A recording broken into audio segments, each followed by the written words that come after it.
Welcome to our broadcast. Tonight we spend the hour with a man who has already left his own unique mark on the face and history of New York City. If Donald Trump is not in the news for a high-stakes deal or a controversial new development, he may be in the gossip columns with his latest relationship. But less than 2 years ago, the news was that the Trump empire was in trouble, and some were quick to announce that the king had lost his crown. Donald Trump, some say, is out to prove them wrong and is currently writing his third book, which is The Art of the Comeback. And that's what we want to start with. Donald Trump is here, and I'm pleased to have him. Welcome. Hi, Charlie. Nice to have you here. It's been a long time. It has. We're in New Orleans, back during New the Orleans. Republican convention in a little room talking about, the challenge of the Japanese at that Exactly time. right. Yeah. Exactly right. Now here is Trump, The Art of the Deal, and this is Trump surviving at the top. And here is the Casino Journal saying gaming's greatest comeback. Here is, guess what, Casino Player, the comeback kid, Donald Trump's amazing turnaround. And here is New York Magazine out this week, fighting back, Trump scrambles off the canvas.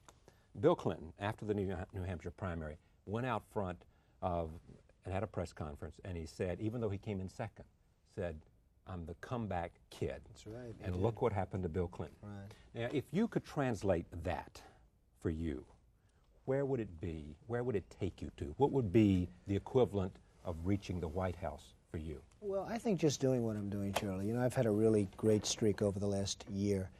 A lot of people went down. The economy is in a horrible condition, just a deplorable condition. The politicians destroyed the economy in 1986 when they passed a tax law that just destroyed the real estate industry, which in turn destroyed the banks and the savings banks and savings and loans.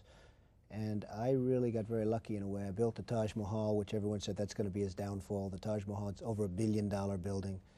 And it's turned out to be one of the best deals I've ever made. It broke records for the last 3 months. It won over $40 million a month. No casino in history has won anywhere near that. All 3 of my casinos were rated 4 stars by the Mobile Travel Guide, and they're the only casinos in the United States that are so rated. So, you know, it's really been an incredible period of 6 or 7 months for me, and it's really been gratifying. Now they all want to do the comeback stories and everything else, and I think I probably care less about that than I would have maybe 3 or 4 years ago. But it's been a pretty good experience for me. Then how are you different than you were 3 or 4 years ago? Well, I used to say, and in fact I think I said in my first book that, and maybe this was foolish, but I really meant it, that someday I'd like to maybe lose everything for a period of time to see who's loyal and who's not loyal. And frankly, I found out a lot of things. Did you find out who's loyal and not loyal? I tell you what, and you can't guess it. You can't predict it. You think certain people would be loyal no matter what. And it turns out that they're not, and you just can't predict it. It's very difficult. What hurt the most? Well, it's a whole different scene, Charlie. I mean, we have a situation where you have everything going perfectly, and then one day you wake up and the world is coming to an end from the standpoint of the economy. But I just think that I've had a lot of luck. I've had a lot of friends. I've had a lot of good friends. And overall, I've done really well with it, and I'm very happy about it. All right, now help me go back and understand what it was to be you and what happened. So the economy did, you were hit and other real estate developers, and some people have not been able to come back. Some developers in Canada and in the United States who had a magnificent reputation for quality and for the deal are still in bankruptcy, in fact. How high did it get for you? I mean, what was it like for you before the crash, and then how low did it get for you when things began to go bad and people were counting you out and saying that not only could you not recover, but that you were that far from bankruptcy? Yeah. Well, I never thought I was that far from bankruptcy, but a lot of people were giving me a hard time. And I think overall, Charlie, it was an experience that I don't think I want to go through it again. I have to tell you this. I mean, you know what it's like. You're really in a position where I think that if you had to do it again, I'm not sure you could. I went through a period of 2 years that was truly tough. Tough in what way?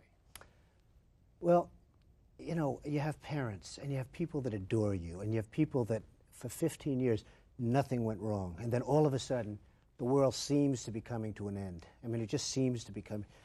And it was just sort of an incredible experience for me. Did you have to go to your father and say, bail me out, help me get through this crisis one more time? Right. My father wouldn't have been in a position to bail me out, but he certainly helped, and morally and in any way he could. My mother was great. I have a sister who's a federal judge, and she's very, very strong. She's a fantastic woman. I never knew as to loyalty whether or not she'd be there or wouldn't be there, and she was there in spades. Other people were there. But you know, the incredible thing is you can't really tell. You can't really tell who's going to be there, who's not. I would have bet my life on certain people. I would have said, politically speaking, that somebody that you know, Andrew Stein, would have been there, and he wasn't. I would have said that other people. For what? He wasn't there in terms of, for 15 years I supported Andrew Stein, supported him. I never asked him for a thing. When I needed a vote on Riverside South, until the very end, when everybody else was on board, Andrew was not there, and I was really surprised at that. Now, ultimately, he was there, but it shouldn't have been so difficult. It really shouldn't have been so difficult. But here comes one of the things they say about you is that there ticks within you a vindictiveness about that, and you're not going to forget that. And part of the Trump style is to, at some point, you're going to try to get Stein back. Well, I don't think I'm going to try and get Stein back. I'm just disappointed. I'm disappointed in other people, and I'm not disappointed in some. I mean, there have been people that were much more, a man like Alan Greenberg of Bear Stearns, who would call me every day during the trauma. And what would he say?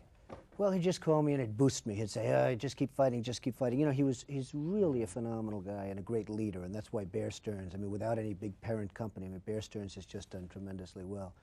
But Alan has been a really loyal friend. And I've had a lot of other loyal friends. But the thing, and I guess I'm going to go into this in the third book, I do one book, it's a bestseller. I do another book, it's a and #1 bestseller. Both books were #1. And I think, frankly, I think this is the best book. I think this will be the best book because I really believe I know much more now than I did for the other two. What do you know? I've learned about hardship, something which really I didn't know. I went to the best school, I did great. You go to the Wharton School of Finance, you go through it easily, you do fantastically well. Everything goes smooth, you get out of school, you make a lot of money, every deal works out. It was sort of like just a series of you couldn't make a mistake. Did you think you were invincible at that time? I never thought I was invincible because I've seen too much, and you have to learn from history about others, so I never thought I was invincible. But I had a 15-year run that was, virtually unprecedented. I had a tremendous run, and all of a sudden, 1990 hit, and I remember there was an article, "Welcome to the 90s, Donald." But 1990 hit, and the economy was crashing, and the banks were crashing, and everything was crashing.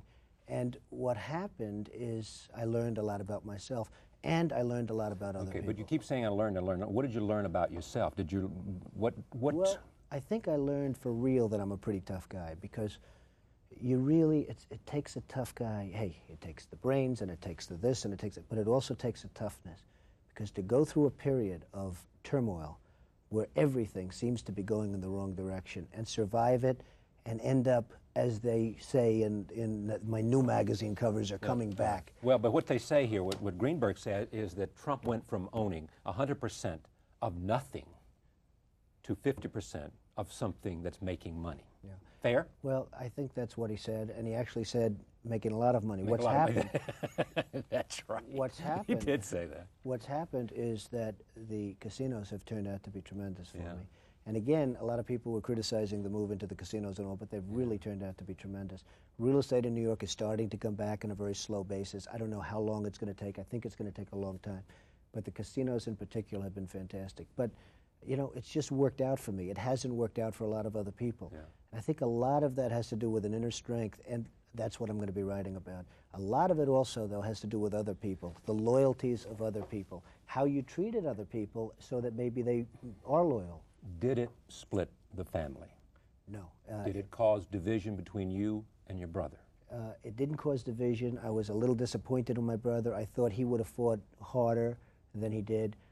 I was the opposite of my sister. I have a sister who is really a phenomenal lady, and she really... This is the judge. The judge. And she really was just tremendous. My other sister, likewise, was tremendous. My parents have always been, and I would expect them to be. It's interesting. One of my attorneys said, always count on your mother. Now, I maybe took advantage of my mother. I never appreciated her as much, but she was really fantastic. Well, it is also said you came out in defense of Mike Tyson, and you came up with these community, and it is said that your mother said, enough, Donald, shut up. I think that's probably the first time my mother absolutely got angry at me. I really mean that. I mean, my mother was so crazy when I came out in defense of Mike Tyson. And part of the reason I came out of Your the mother's fence, what, 80-something? my mother's 80 years old, Right. and part of the reason that And tough enough to survive a she's mugging. tough. She's tough, but she's quality. I mean, more than tough, she's quality. So she said what? Well, she wasn't. She didn't exactly like the fact that I was defending Iron Mike, but I watched what happened to Mike Tyson. I watched how badly he was represented by an attorney in Washington that was charging him $3 or $4 or $5 million against a local attorney, the best within 100 miles that the state hired, who just ate the other man's lunch. And I watched the way he did it, and I heard about a girl that late in the evening knocked on his door, was taken in, was raped, perhaps, perhaps not. I don't know. I mean, I don't know. Again, I think he was very badly represented. But I did see that, number one, she knocks late in the night. Number two, she's dancing in a beauty contest at 8 in the morning, and I saw the tapes, and I see the big smile on her face, and she's dancing happily at 8 in the morning. And now Mike Tyson's in jail for 4 or 5 or 6 years. I had a real problem with that case. I had a real problem with Mike Tyson's lawyers. I had a real problem with Don King. I just think that he was really fed out to the wolves. But if in fact he raped her in that hotel room, regardless of whether she came there, you think that he should have been convicted and should have gone to the slammer? He to this day denies it. I don't know that it happened, and I think that, as they said, if he didn't testify, he would have been exonerated totally. The jury said that. Mike was arrogant. He was a horrible witness from what I understand, and I'm not surprised. I mean, I would say that generally speaking, you don't put Mike on as a witness, but he was a horrible witness. And to get 4 or 5 or 6 years, I think that there was just too many circumstances. Again, she was in a beauty contest, and she was dancing with a big smile on her face at 8 o'clock in the morning. 8 o'clock in the morning. Yeah, but the jury sat there and they listened to her, too. They had an opportunity to hear her and test her credibility as they heard it, and also to face questioning. This guy's not a bad lawyer. He may have handled his case bad, but he is the same man that represented John Hinckley and others and had an extraordinary reputation in a very good Washington firm. I watched Mike, and I've been with Mike, and I've seen him, and people really take advantage of this man. And I want to tell you something. I think this is one of those examples. Now, I know we have a system of juries, and I know we have a system where if you're found guilty, you're guilty. But somebody like me, maybe who has a little bit more independent streak, can say, hey, Mike Tyson, in my opinion, should really be given another break. I mean, they put him in jail before he was even guilty, as far as I was concerned. Do you believe he'll fight again, and do you believe he'll ever be the heavyweight champ again? I think he'll fight again. I don't know that he'll be the heavyweight champ again. In the prison that he's in, they don't allow boxing. That's a long layoff. Yeah. Some of the young fighters that are coming up in the heavyweight division are great. But Ali came back from the years that he was Ali off. came back. Ali was totally unique. He was a unique man, and maybe Mike will come back. I think Mike probably will be the champion again, but you have some young fighters coming up, heavyweight fighters like Lennox Lewis, who is absolutely phenomenal. You think Holyfield's going to lose? I think Holyfield, I'm not sure if he's going to lose now, but I think your next champion's going to be Lennox Lewis. Boy, he sure did a number on this. No, he was incredible. In London I want the to other tell day. you, I mean, he knocked out First in round, wasn't it? Or second round.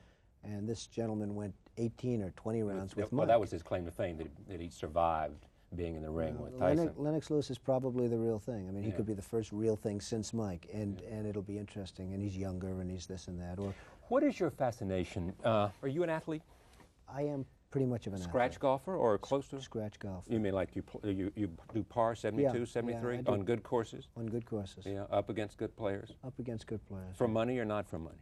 Well, I like playing for money because it gives you an interest. I mean, it really does. Golf was something that really helped me through a period. When I was really, you know, there's a point at which you can't push. You have to sort of sit back and wait and see how the chips are falling. And during the adversity period. During the adversity period. And I'd go out on the golf course, and sometimes I'd go out with some friends who were good golfers, and you'd play. And you really don't think about all of the problems of the world and the problems of everything. And again, you know, I like to blame myself, but I mean, one of the things is, frankly, I was doing so well and it was all so easy that I took it easy. And all of a sudden, I started relying on other people, and I said, listen, you went to the Wharton School of Finance, you're a genius, you take care of this, and you take care of that, and you do this. And I stopped, and I got rid of people, and I did it myself, and since then, things have been fantastic. I mean, it's just been 92 is the best year of your life? I think 92 could be certainly one of the best years of my life because it really all came together for me, financially speaking, and in so many other ways.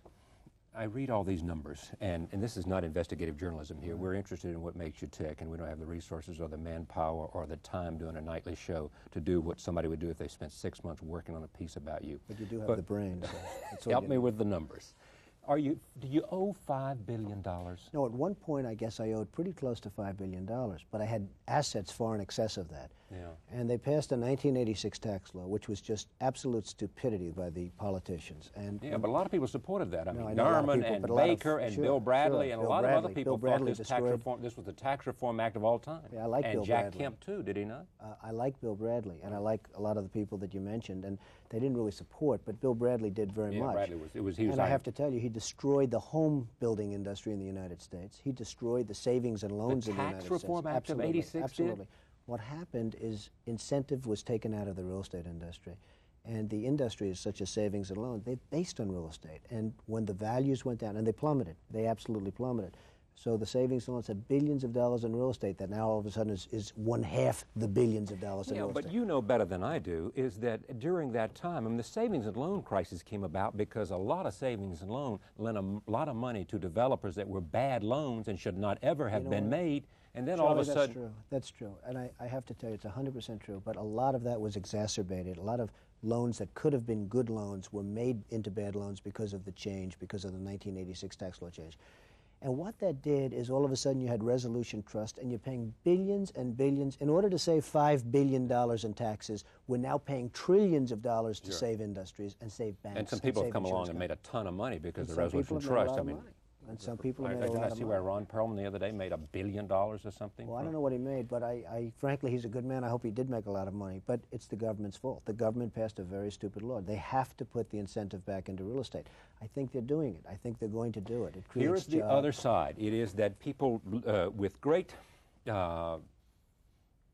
entrepreneurial gifts, like you, get yourself extended too far, too much debt and too much extension. And then when, as it happens in America, there is a business cycle. And when the economy goes up and goes down, if you get yourself extended too far and you've got a huge debt service, all of a sudden push comes to shove and you find yourself in a very, very, between a rock and a hard place. And it's that, the extending yourself too far, that causes so many people to come to ruin. Well, I think you're right. I mean, I think I'm not going to, not take blame for that. I think everybody takes blame for that, because anybody that does anything, the only people that don't get in trouble are the people that don't do anything. If you play it safe and no risk, then there's no reward. I mean, when I do things, I built the Taj Mahal. They said $1 billion building. How can it possibly? And now it's turned out to be tremendously successful. It takes time. You got to be able to get over the hump. Riverside South is going to be a tremendously successful Well, let's stop at Riverside South, though. Okay. I mean, first of all, what did you, here is one of the arguments made about Riverside South, that you faced a huge opposition on the part of the Planning Commission. A lot of people who did not want to see a huge development over there. You turned it around, and most people give you the credit for turning it around. So you ended up with 9-0. How many people on the commission? I don't remember. 12-0 vote. 12-0 vote. How did you do it? And did you make so many concessions in doing it that it no longer is an economically viable project? Well, the only way you can talk about viability is what's going to happen with the market. Today, nothing's viable. Gotcha. Okay, today nothing is viable. You could have the greatest piece of land in the best location in New York, and nothing's viable. When I did the Grand Hyatt Hotel, I will tell you, the hotel market was in shambles. Everybody said, Donald, you're crazy. And I was crazy, and I did it. And all of a sudden, I got it zoned. I started building it. And by the time it opened, it was a tremendous job. Yeah, but would it have been successful without the zoning and the abatement? No, it wouldn't have. I mean, it wouldn't have. But I got the concession. zoning. Yeah, of course you did. Absolutely. And now what we're doing is we're asking for certain things in order to make Riverside South successful. We have tremendous popularity. Every civic association virtually in New York is supporting it. But they're supporting it because of the concessions you made in terms of subway, in I'm terms of how much parks and all of that kind of thing. And so the question remains, well, the bottom line, can you deliver on it? Yeah, the bottom line is if the market comes back, you deliver. If the market doesn't come back, you don't deliver. Now, maybe Clinton's going to come up with a housing program where you're getting a subsidized housing or something, in which case you do it in a different way. We're looking to get zoning for a piece of land that's unzoned, that's employing no people, that's sitting there rotting, that's rat infested. And if I get the zoning, which I hope to be able to get, the city desperately needs the job. If the city turns around, and if the economy turns around, and if incentives are put back into real estate on a federal basis, No, there's always ifs, but there's been ifs in everything I ever did. When I did Trump Tower, in all fairness, people said I was totally crazy. It couldn't possibly succeed. It was too big, it was too expensive, it was too everything. And it turned out to be probably the most successful condominium development ever in this country. And is it profitable? Trump Tower? Yeah. The most. I mean, it was the most successful development ever built in this country on a condominium basis. I will tell you, 2 years before I started construction, people thought I was totally crazy to do it. It really worked out to be fantastic. You can say the Taj Mahal, you can say Trump Plaza. I mean, so many of the jobs I do at the time I'm doing them are supposed to be not good, and they turn out to be tremendously Who makes successful. the decision as to when you go? Is that a decision made by you, or is made that a by me. decision made by the bankers? No. And are it's you made going by to parcel me. those projects No. off? I'll tell you what, the city is lucky to have the bankers that I have on my job because they've invested a lot. They have confidence in me, they have confidence in the city, and frankly, they're very lucky because otherwise it could be a war, it could be a this, it could be a that, and that would be bad for everybody. I mean, I have some really great banks on this particular site, and they've gone with me, and they believe in me, and you know, and I'll tell you what, it's going to be, I think ultimately the decision's going to be right, and it's going to be a great success. You know what they say, when you owe as much money as you did, they become your partners. Yeah, but that's really a false statement because Reichman owed a lot more money than me, and nobody's partners with Reichman. Reichman and he went bankrupt. Reichman's in deep trouble. Are they in bankruptcy? I want to be fair to them. They are in bankruptcy, and frankly, they're in just very deep trouble. The banks, my banks have had a great confidence in me. They know I'm good. They know I do it the best, and they also know that I'm honest. But did they have a choice? Oh, absolutely. They had a lot of money They at would stake. have had. They would have. Were the assets enough there to get their loan back? I'm not saying I would have been easy had the other route gone, but I will tell you this. They absolutely had a choice, and they could have gone a different route. And what would very be wisely. What's the route they could have gone? Oh, it could have been a contentious route. Rather than working and working with me, et cetera, it could have been a contentious route, and that would have been bad for me, would have been bad for them. They could have put you up against the wall and said, you owe us this money, you can't pay it back, we call the tune. They could have done that, and I think if they did that, it would have been bad for everybody, including them, and I think they understood that. But more importantly, see, I bad found for them out, because they would have lost money. Very much, Right. I think so. I found out a couple of things about banks. First of all, I find the banks to be very, very underrated in terms of the intelligence level, the whole thing. I mean, I have worked with the banks now very closely for a period of 2 years, and these guys have done a fantastic job, at least as far as my stuff is concerned. I've done great for them, and they've done great for me, and my thing is back. I mean, I believe that in 6 months, in 12 months, I may be stronger than I was 2 years ago or 3 years ago. I think I will be stronger than I was 2 or 3 years ago. I would like to see an uptick in the market. I think you're going to have an uptick in the market. Why do you think you'll be stronger? I mean, now Because that you I have clearly have given up equity. Very little equity. What have I given up? You know, the story is that I gave up equity. What have I given up? I don't sold know. the shuttle Right. for a lot of money. But, you made more money than, you sold it for more money than you paid for or not? No. I'll tell you what. If you sold it for a lot of money but sold it for less than you paid for, it's not positive, No, I is it? didn't reduce, not for less. I reduced my debt by hundreds of millions of dollars by the sale of the shuttle. And But it you worked out sold great. it for less than you paid for. No, I didn't. You I didn't. actually sold it probably for more than I paid for it. But it's a very complex formula that if you sit down with a pencil and paper, we can maybe figure it out someday in 5 years and I because it's a don't wanna- long-term deal. We don't want to bore everybody with it. But I sold the shuttle. I got rid of a tremendous amount of debt. I got rid of a lot of personal guarantees. The Taj Mahal, Personal guarantees are unsecured loans from friends or what? no, personal guarantees meaning personal guarantees to banks, where I Okay. personally All right. guarantee a Right. piece Okay. of a loan. Basically, if you take the Atlantic City properties, I have up to 80% of the Taj Mahal. The thing's making a fortune. Now, I have Is lower it making a fortune? Stay with me and ask this question. Is it making a fortune, or is it generating a fortune in revenue, but it has a fortune plus in expenses? No, it has a big fortune in expenses. I mean, it's run first class. It's a 4-star hotel. Okay, but that's the great. point. Then how much of this in the end is net cash flow? Well, I'll give you or how an much is it example. simply that a lot of money is flowing in, but also out the other door is a lot of money going the other way I mean, I'll to give pay you an for it? example. We'll have probably $80 million in interest. I think the Taj could have a cash flow of maybe $30 to $40 million after debt. Yeah. That's some cash flow. Now, that's a great cash flow. Now, what do I do with it? I do with the West Side Yards, I do the Riverside South, I do other things. But the Taj Mahal's turned out very successfully. Trump Plaza, I own 100% of Trump Plaza. You know, there's this misnomer that I sold, I this, I that.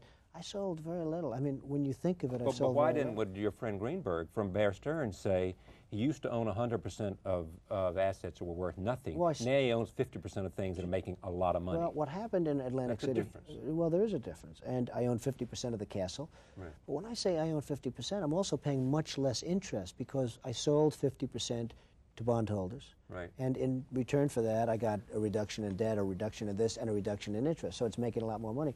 In Trump Plaza's case in Atlantic City, I own 100% of it, and that is turning out to be fantastic. I take your word on all of this. By the way, Charlie, I have to tell you, because of the fact, and a big difference is, and that's why you see in all the casino Right. things, because of the fact Yeah, that but they want to revenues see are you way as a up. winner, because if you're a winner, it means that they're a winner. Well, they don't want to see me as a winner, actually, because I have to tell you, when things started going bad, I was on the cover, but instead of my hands being up, I had my chin down, okay? So nobody wants to see me be a winner. Let me just stay with that image for a second. Was it embarrassing for you? They say about you, they took his toys away. They took his yacht away. They took his... Nobody took it away. I sold my Yeah, yacht. but I mean, did the banks put you on an allowance or not? No. I mean, help us understand how it was- bad it got for you and whether you were embarrassed and whether you said, wow. Well, when you say embarrassed, I didn't love waking up in the morning and walking out well, the but street. help us to be understand that. I mean, perfectly you honest. were a guy who was the big winner, and all of a sudden the paper's full of stories that saying, Trump in trouble. Trump, golden boy, no longer has Midas touch. Right. I'll tell you what the hardest part is, and the hardest thing about life to understand. In baseball, if you get 15 runs in the first inning and you don't get any more runs, you still have 15 runs at the end of the game. Well, it depends on what the other guy does. Well, no, but generally speaking, you're going to win that game, okay? It's as sad as it is to say, but you're going to win that game. You get 15 runs, it's pretty well over. Ask the Atlanta Braves. Okay, I mean, we've seen some examples, but anyway. Or In the life, Pirates. I was 15-0, and then I had one very bad year. Now, I had a bad year. Maybe it was my fault because, hey, it was a lot of people's fault. It was also the government's fault. It was a lot of people's but fault. you'll A lot take of smart, some responsibility, I will, though. absolutely. You're I not have saying. to, because I'd be a fool if I didn't. But I have to tell you, a lot of smart people Right. are in real deep trouble right now, and I'm not. And a lot of people, really smart people, are dead. They're gone. They're buried. They're over. And They're so, history. and one more time, why are they dead, buried, gone, history, and you are alive, well, and, as they say, Before I on a comeback? explain that, I just want to say that you have 15 great years, you have one bad year, and people judge you by your last thing. You're only as good as your last thing. You're only as good as your last article or what you've done lately. And that's it. I mean, you take a guy like Harry Helmsley. I mean, the man had 50 great years. Then, unfortunately, he married Leona. I mean, this was like a major mistake. Here we go again. He marries Leona. Hey, yeah, poor Harry. I feel so sorry for you. Harry, get rid of her. Just leave her alone. Find a new woman if you can. But I'll tell you what, he marries Leona. So now, all of a sudden, he has a couple of bad years. To put it mildly, bad years. I mean, we're talking about major. They don't say the score is 50 to 2. Yeah, go ahead. No, they don't say the score is 50 to 2. Yeah. As far as they're concerned, Harry is like this major failure, and that's a shame, because that's not the way life should work. It should be 50 to 2. That's a pretty good record. Well, I had 15 great, then I had the one bad year, and 1.5 real bad years where I had a fight. I mean, it was a struggle. It was a survival. It was surviving at the top. I wrote the book. It was surviving at the top. And it wasn't easy, and it wasn't pleasant. And Did you ever think you'd lose? Did you ever lose confidence? Did you ever say, No. I may not get out of this? No. Not once. Not once. And the reason I didn't say it is because I had to go back and do it myself. You see, I built what I built myself, and I did it by working long hours and working hard and working smart. More importantly than anything else is by using my own brain. And there was a point where I was making so much, so fast, and it was so easy that I almost got bored. And it's true. And I write about this. I mean, I'm writing about this. It's really been an experience. I should believe you here saying, in a way, this was good because it gave me a chance to test myself. The adversity was good. It put me back and made me leaner and hungrier again because everything was at stake, and therefore I had to pay attention. Well, I think I'll look at it in the future as being good. You know, when it was happening, I had no choice. I just had to do it, and I did it myself. And all of a sudden, I'll give you an example, Riverside South. I've had Riverside South for 5 years. I've had the land for 5 years. I went through a succession of executives that were in charge of Riverside South. A year and a half ago, I took it over myself. And as you say, I got a 12-0 vote, and you were told that I sort of did it myself. I did do it myself. I read that you did, right. Okay. I mean, you can't believe everything you read, but I did do it largely by myself with a group of people, but I really spearheaded something that's turned out to be, I think, going to be a great thing. I really went back to work, and I really did things myself. And I think that's why I survived, and I think maybe, who knows? Yeah, let me point out a couple of other things here at this time. You lost during this period 3 key executives. Correct. Who died in a And helicopter friends. crash, and friends. friends who were running, and then you went through some executives after that, and finally put your lawyer in charge down there, right? Who's done a great job. You had a divorce. You were the, fair to say, people were laughing at you about this divorce. And we were amused in the tabloids. I was living in New York at the time, but we were amused by it. But at the same time, some people said, enough of this. I'm tired of Oh, reading I would have about loved to this say kind of enough. stuff. I mean, I couldn't help it. It was Yeah, on but the you were front page feeding of the columnists, too. I wasn't feeding. I mean, You had no conversation with all these people? You know, it wasn't a Or was feed. It wasn't a feed. It was a frenzy, I have to tell you. And I wasn't feeding anybody. They were feeding themselves. They were making up stories. I called up one of the top people in one of the New York tabloids, and I said, hey, look, this is ridiculous. This story didn't happen. Don't put it in. He said, I know it didn't happen, but Donald was selling papers like crazy. And they knew it before the story was written. They put it in anyway. And I think for 28 days in a row, I mean, you know, we talk about Woody Allen was a big story. This thing just swamped everything. Okay, this swamped everything. This was the biggest of the big. It was crazy. It was out of control. And I guess it had all the elements of a soap opera. Did it bring any satisfaction to you that during this adversity you were able to get out of the marriage at a time perhaps you gave up a lot less money than you might have imagined you would do at another time? Now, well, come on, tell me the truth. I mean, there were those people that say that I did this purposely in order to get out of the divorce. Well, no, but there are those who said that you used that adversity as a time to say, you know, it may not ever get any better, so you better, you know, people were saying you better make your deal now. Yeah. I was very happy to pay Ivana what I paid her. I mean, this was what I was supposed to pay her, and this is what I did pay her, because she, if anything happened a year ago where I went down the tubes, where I really would have ended up with nothing, she and the children would always have been taken care of, and that was very important to me. I mean, at the time, don't forget, I was being sued for $2 billion at one point. By her? By her. Right. And that was going to be a nasty, contentious suit, and frankly, had I not had a glitch, I would probably not be on this program right now. I'd be at divorce court. If you hadn't had if you hadn't been down into if you hadn't bottomed out and put some pressure on her and her attorney. It wasn't a question of pressure. I mean, there was a point where she probably felt I wasn't going to make it. I mean, there was a point where a lot of people felt I wasn't going to make it except me. I really felt I was. Were you telling her differently that maybe? I wasn't telling her anything. Saying, I wasn't telling her anything. All she had to do was read the New York Times and the Wall Street Journal. I mean, they were making these dire predictions about me and others, but I guess I got more print than anybody else. That's the negative. I mean, the good is when you're doing well, and they do that. The bad is when you're doing bad, they do it the other way, all right? And they did it the other way times 10. So what happened is, had I not been involved in a glitch, I don't believe that we would be here right now. I would be studying for tomorrow's examination before trial, okay? And what happened, you would have duked it out in a lawsuit. Well, I think Ivana probably would have gone further than she did. But it got so bad, and the stories began getting so bad, that she said, boy, I better take, you know, what I'm entitled to according to the contract that we had signed. And she ended up taking the $10 million plus to this, plus to that. And it's probably a package of $20 or $25 million. And I think she was smart in doing it in the end. I think her lawyers were horrendous. I think she was horribly represented. She could have gotten a lot more money earlier if she had decent lawyers, but she had lawyers that weren't. Meaning what? She could have gotten a lot more money earlier? At an earlier stage. You would have been more amenable to giving more money in a settlement? I offered more money than she ended up getting. But Ivana, who is somebody that I'll always love, she decided in her great wisdom to hire these characters that were just looking for fame and fortune for themselves, in my opinion. And they did a bad job for her. They really did. And my folks did a great job for me. I had a wonderful lawyer who did a great job for me.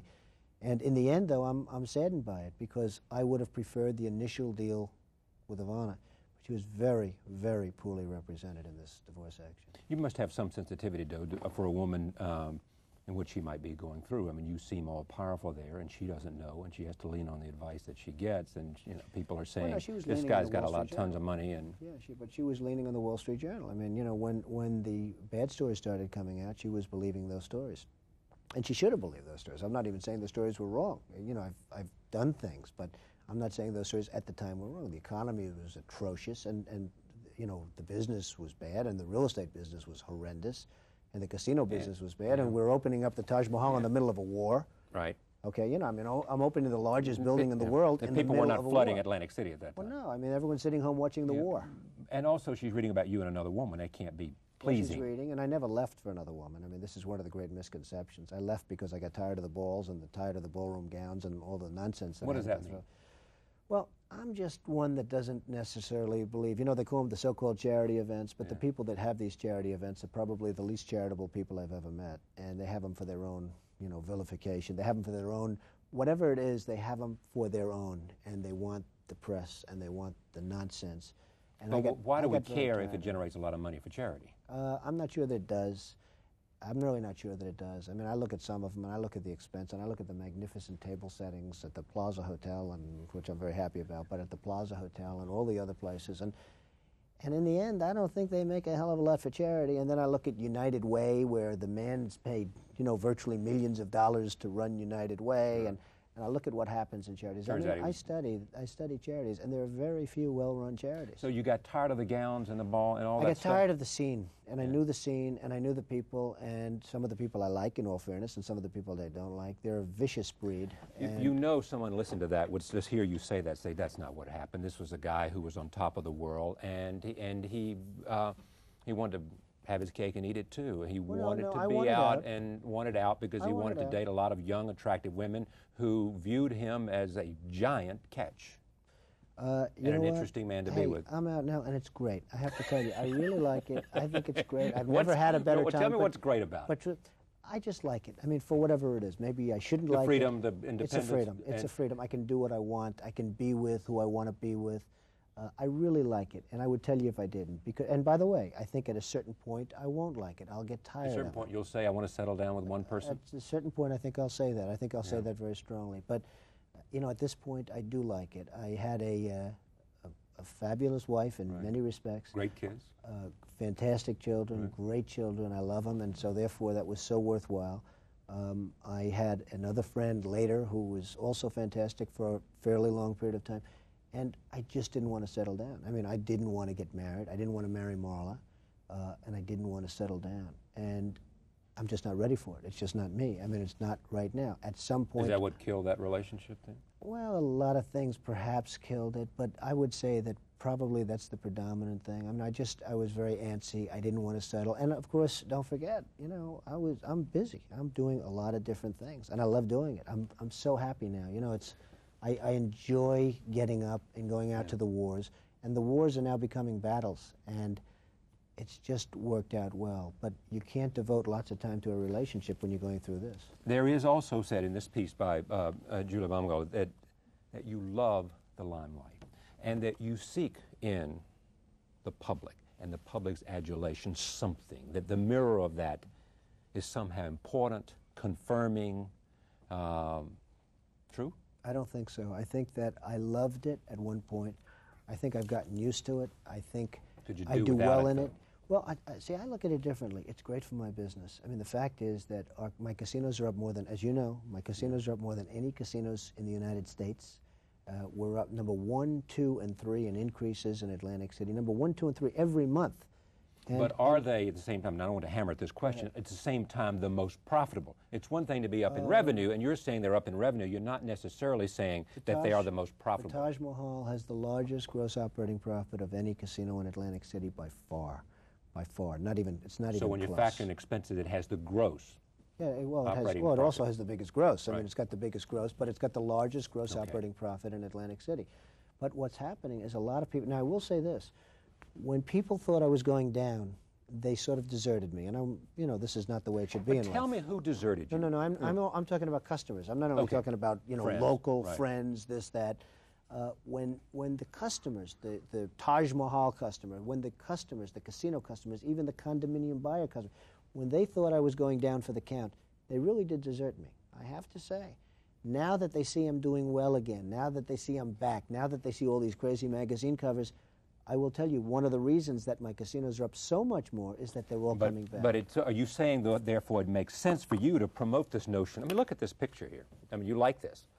Isn't he a handsome You, guy? you like this, don't you? No, I don't But really- is it good I'm for not sure you I to like the promote picture. that because it says Donald is back and all of this stuff about scrambles off the canvas, in a sense, is good for business, It so is good therefore for you're business. promoting that You know what? image. It is You good want for people to believe that you're back. I mean, as an example, it's late in the evening right now. It's not that you're a fantastic guy, and we did this down in New Orleans, but in New Orleans it was during the afternoon. It was really much more pleasant. Right now it's late in the evening, and here we are doing an interview. Yeah, right. It And a happens heck of an to interview be- it is. I hope we're going to have a good time. I mean, I hope you get good ratings too. do I mean, too. anything for you, Yeah, Joe. exactly. But I'll tell you what, it happens Poor to boy be. from the north. Yeah, go ahead. That's right. It happens to be great for business. I mean, the fact that it's coming back. Now, it would be nice if it were the other way. If Yeah. you have problems, wouldn't it be nice All if right, everyone? but apart from all that, come on, ego. I have an ego. Of course I you mean, I've do. never met a successful person. that Nor didn't have I. an ego. And Nor have I. You know, People I are driven feel- by it. I mean, Mother Teresa has an ego. Absolutely. You know, so bigger, you're bigger than you would ever believe. all Well, right? I've never had the pleasure. But nevertheless, I mean, part of it, you love the limelight. You love beyond the business and what it does and the whole sense of the Trump image. You like it. You like the fact that there's security guys coming ahead of you and sweeping behind you, and there's this adulation, and women want to be with you, and wherever you go, there are flashbulbs and all of this kind of thing. You like it. I don't mind it. I don't mind it. No, And don't mind it or no, relish I'll tell it? you what, I used to like it more. I still like it. Yeah. I probably would miss it if it weren't here. Yeah, because I it might- probably would. No, yeah. I probably would. Because you've grown accustomed to it as part of your... Maybe. I have gone, you know, it's been sort of wild. But I also think it's great for business. I mean, it is great for the casino business. It's great for the condominium business. It's great. Hey, they just came out with a report, the Corcoran report, that Trump apartments in New York sell for more on a square foot basis, which is really the only, than any apartments in New York by far. It's not even close. Let me And a talk- lot of that is all of this nonsense. Let me talk about people you ought to say sorry to, if there might be. One is, and I'm talking, one, I raised this person first, that guy in Philadelphia, you know, who they say you got fired. You remember the guy who did the stock Well, I don't have to analysis? say sorry. He did great. I mean, he came out, he did well, and now he's Yeah, but I he's mean, my biggest champion. Okay, but I mean, shouldn't he's you the s- one. He yeah, but was you an got him analyst. fired. You can't. You got to look back I can't at help that his firm fired him. If they Yeah. fired Oh, him, now they come on. fired Did him. they fire him because of a call from you? I have no idea. Okay. Really, I have But no don't you have idea. any regret for that? Perhaps. I mean, one man may have lost No, a I'll job tell you what, because I'll you tell you what. leaned on his... Because he's a tough guy, he's a savvy guy, he's come out great, he's a stock analyst, and he's now my biggest champion. He's saying now it's the saying what? greatest comeback. In fact, he used the word brilliant. I hate to tell you this. What's his name? His name is Marvin Rothman. Ross. That's right. He and did say he that. was a great critic of me, and now he's saying that this was one of the most brilliant So things you that he's did him ever a seen. favor by getting him fired? Well, I think in the long run, I think he's probably doing better now So than he you was did him doing a then. favor. That's the... Indirectly, I did him. I wasn't looking to do him a favor, but I think indirectly. But I don't did you him. regret that? I mean, you don't No, need to... I don't What, regret get it. this guy lose his job? No, because that's life. You can't look back. I Yeah. don't like look back. No I mean, regrets then? I mean, there's no one that you'd hey, say regrets. If I had it to do again, would I have done things differently? Yes. now... What would you have done differently? I probably, instead of stopping with the sale of the St. Moritz, where I sold and I made a lot of money, I Right. probably would have sold some other things. And that I would think have I been... would have treated people differently. I think that, you know, some of the people that were most loyal to me are people that I didn't think would be. Some of the people that were least loyal to me are people that you I gotta- think I would have treated them differently. I think I would have treated different groups differently. I would have wiped the floor with the guys that weren't loyal, which I will now do, which is great. You know, I love getting even with people, but I will. I would Slow have up. wiped. You love getting even Oh, with it. absolutely. You don't believe in the eye for the eye. You do. No. I know you well enough. I think you do. But anyway, but Tell me, I mean, you're going to get even with some people. yeah, I know. If they- given the opportunity, I will get even with some people that were disloyal to me. I mean, I had a group of people that were disloyal. But how and do I you found define out, disloyalty? they didn't come to my aid.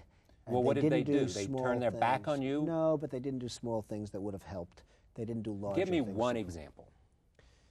Well, I had a one man who frankly was on the board of a company that I was selling, and it was a tremendous sale for me. It was a great sale. Would have been a very helpful sale, and it ended up going through. But one of the things is that I had This to is take Shuttle? No, this was a different company. It doesn't matter which company, and it was a great thing for me. But one of the things is I had to clear the board. Now I only put him on that board because of the fact I thought I was doing him a favor. He got some money by being a board member, et cetera, et cetera. He contributed nothing. When it came time, I have 5 board members. When it came time to removing the slate and getting all my people, everyone said, "I'm leaving." Right. Steve Ballenbach, Harvey Freeman, everyone left, except this one particular person said, "I don't want to leave." He told my people, "I don't want to leave." Well, when I heard about it, I went nuts, and I blasted him, and all of a sudden he left. But I consider that a great act of disloyalty. I put him on that board. Now, he did leave. I mean, he did leave. It's a little like Andrew. I mean, Andrew ended up in favor of Riverside South, but for all I had done, I had never asked him for anything. This is a great job. This is a job that he should have been in favor. He had to do a poll in order to find out whether or not he was going to support Yeah, it. but how can you get even with Andy Stein? I mean, this guy's... It's not a question of getting even. I can certainly be disappointed in certain people, and I was very disappointed. Yeah, but you've already said an eye for an eye. I mean, he hit you, you're going to hit him back. Well, I might. Yeah, but We'll how see. could you hit him back? We'll see. Hey, time will tell, I guess, right? Yeah, are you looking for the opportunity? No, I'm not looking. I'm just really so disappointed in him. I'm disappointed in other people, and I was disappointed in this one man that didn't want to get off the board. Now, he got off. Okay, but he got off. So I mean, No, he got off. He got off after being hit over the head with a cannon. Okay. What He was the got off. cannon? The cannon was me. And he ended up. What was the threat, though? I mean, did you blast him in the paper and that was enough, or did you say? The threat was just sort of just a strong threat. I mean, he would have gone through a lot of hell if he didn't get off. And then he gets off and he acts like he does me a favor. He gets off. Okay, he got off maybe out of fear. You owe me, Donald, because I'm getting off the board. Yeah, and you know, it was like one of the great jokes of the century. But it ended up that he got off and the deal went through. But that doesn't mean I have to love this particular guy. It doesn't mean I have to love him. I want somebody that's loyal from the beginning, not somebody that's loyal because they're afraid or because they're this or because they're that. And I've had a lot of instances like that. And I think, you know, and again, I think the new book, and I don't know why I'm promoting a book that's not going to come out for 3 or 4 months. I mean, I don't want to waste a lot of time, but I think that the most interesting aspect, that's right, we'll do it when you go national. That's okay, right. we'll do that for the national. Forget the local stuff. But No, the local stuff's important. Without the local stuff, there'd been no national stuff. You don't do the second step. Exactly. But the truth is, I think the most interesting aspect of that book is the loyalty area, the loyalty chapters. I think it's really good. You measure loyalty in terms of your own relationship with Roy Cohn. You feel like that you stuck by Roy Cohn, and that's true. You showed your stripes by doing that. Well, I don't think I showed my stripes. I think, you see, I'm so loyal to people, and maybe I'm loyal to a fault, but I'm so loyal to people that when somebody's slightly disloyal to me, I look upon it as a great act of horror. Who are you going to support for mayor? Well, I think David Dinkins, I have to tell you, has done a real good comeback. You know, you talk about comebacks. David Dinkins has done one hell of a comeback in the last 6 months, and you saw what happened in Los Angeles, and you saw what happened. People really like the man. I mean, I've been with him and I've watched him, and he has really become a very popular guy, and I think he's going to be very hard to beat in a lot of ways. Now, I have to tell you that a year and a half ago, nobody wanted to run against George Bush. It took a man from Arkansas who was the only one, you know, virtually one of the few people that wanted to run, because George Bush was unbeatable. There was no way you could beat this guy, and he turned out to, you know, he just ran out of gas. It looked like David Dinkins can possibly win re-election a year ago, and then you had lost a lot of other things, and now he's in a much better position. The polls say. He's done a great comeback. You support him over Giuliani? Well, I'm not announcing who I'm supporting, and I don't think it's even relevant. I just think that Dinkins has really done a great job in terms of coming back, and I also think he's a great human being. I think he's a very Did he help you on the Planning Commission? He helped me, but he was tough. He was strong. He was very community oriented. He was very much for the people in that sense. But when he gave me his word that he would now support the job, he really lived up to that word. There was also a guy on the political scene this year named Ross Perot, a billionaire. Were you once a billionaire? I don't know. I was projected as being I know a you were, billionaire but you never can tell about those I mean, numbers. you know, You mean you were worth a couple? Because I saw that at least 900 million. But did you actually have a net worth of $2 billion? I guess they had me up to the highest of 2. What did you have yourself up to? I don't know. I had myself up to maybe what I have right now. I don't know. Nobody knows what I'm worth. What's the Taj Mahal worth? What's the West Side? I have no idea what I'm worth. What was it you used to say about the plaza? You said this is a trophy. Therefore, it's a different place if it's a trophy. If it's the best and unique, then people will pay a premium for the best and unique. But people don't buy trophies so much anymore. Yeah, that's true. 1998 trophies were great. 1990, well, did you pay too much for that trophy? Probably. No, I'll tell you what. When I bought the plaza, I was offered a huge profit a year after, and brilliantly, I decided not to take that profit. Okay. Now, who sold it to you? Was it the Basses on that? It was a consortium of people. But the Basses were involved. And I have to tell you truthfully, I'm very happy with my purchase of the Plaza Hotel. I think it's working out fantastically. I think it's going to work out. You know, adversity is a very funny thing. When you have adversity, it's like in golf. It's like in sports. It's a question of how many bad shots do you hit.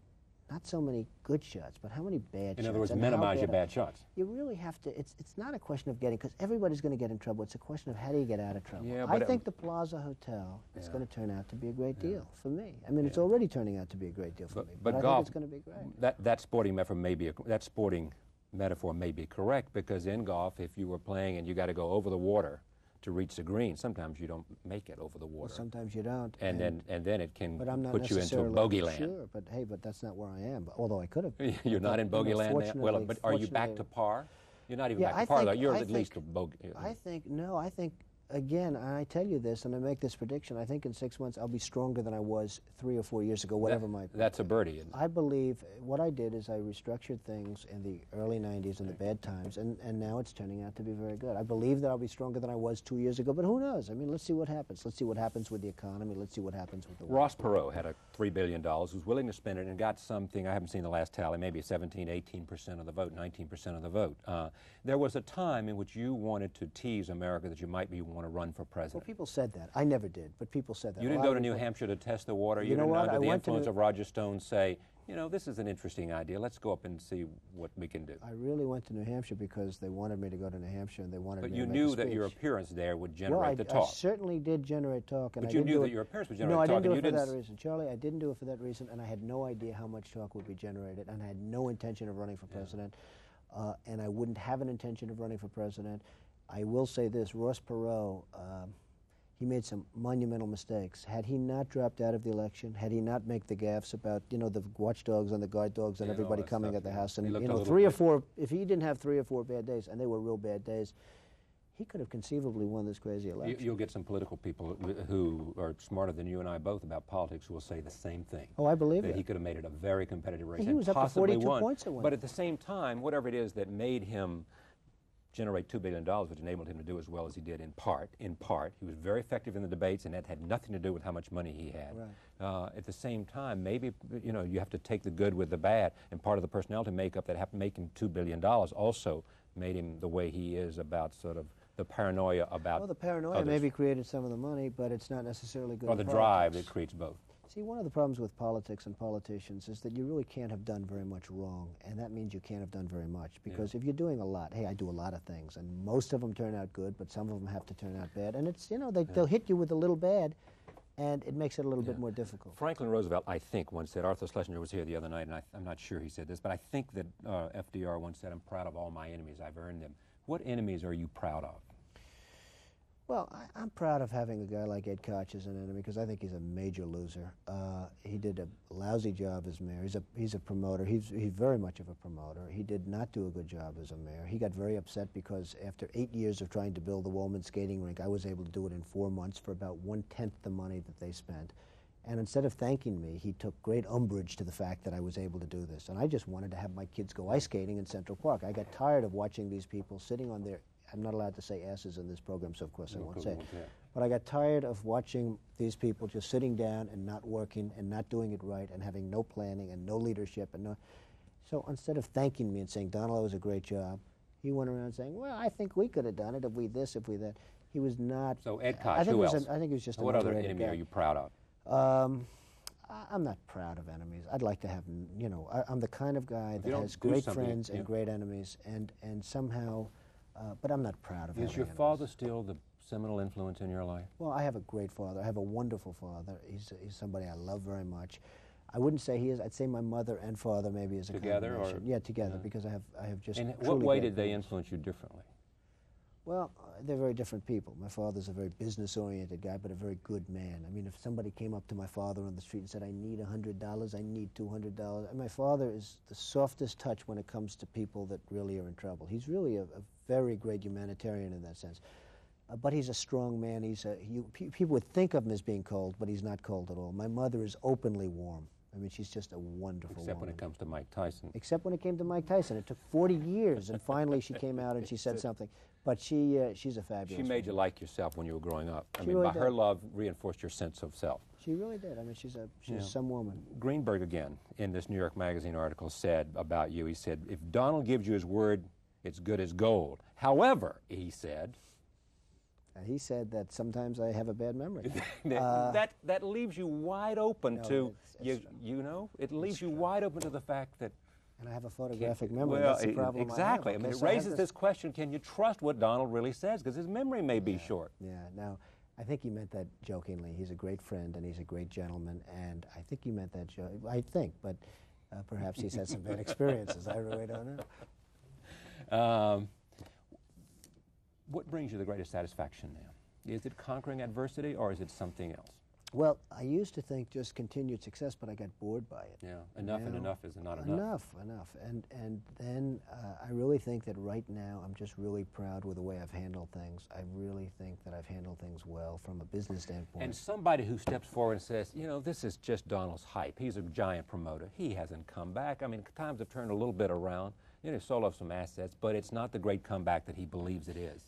Well, all they have to do, I mean, all they have to do is look at the numbers. I mean, you look at the numbers in the casino journals, and you look at the numbers, and, you know, it's been a tremendous comeback. And I'm not saying I'm as far back as I will be in 6 months. I mean, I'm back, and I'm not in any trouble, and I'm doing well, and I'm making money. What do you think? Money is a scorecard for me. You know, money is not as important as people would think it would be to a guy like me, but it is a scorecard, and, you know, I've really So done what is well. the most important thing to a guy like you? I think the way I've survived, the quality in which I've lived under the survival mode, the image I've portrayed during the survival period. I mean, people haven't seen me go into a corner and put my thumb in my mouth and say, I give up, I give up. I mean, this kid doesn't give up. And some people did give up, I have to tell you, Charlie. And you know, you're not going to be doing interviews with them. But some people did give up. Many people gave up, and many tough, smart killers gave up. They just gave up. They said, I can't do it anymore. So I think the way in which I survived was very important to me. Art of the Comeback, soon to be out. And what, you're going to be out next beginning of 3 or 4 19, months, 3 or 4 probably, months? yeah. You're writing this alone? I'm doing this one alone because I really want to get my flavor. I've had 2 wonderful writers. My other books were both #1 bestsellers. I'm doing this alone. I want to get my own flavor. It's really become somewhat of a passion because I think people are going to learn a lot from it. Good to have you. Have a good time. Thanks Thank very you. much. Thank you. Donald Trump is back. Thank you for joining us tonight. Monday we'll talk with World Series hero Dave Winfield. Trump would like to hear that.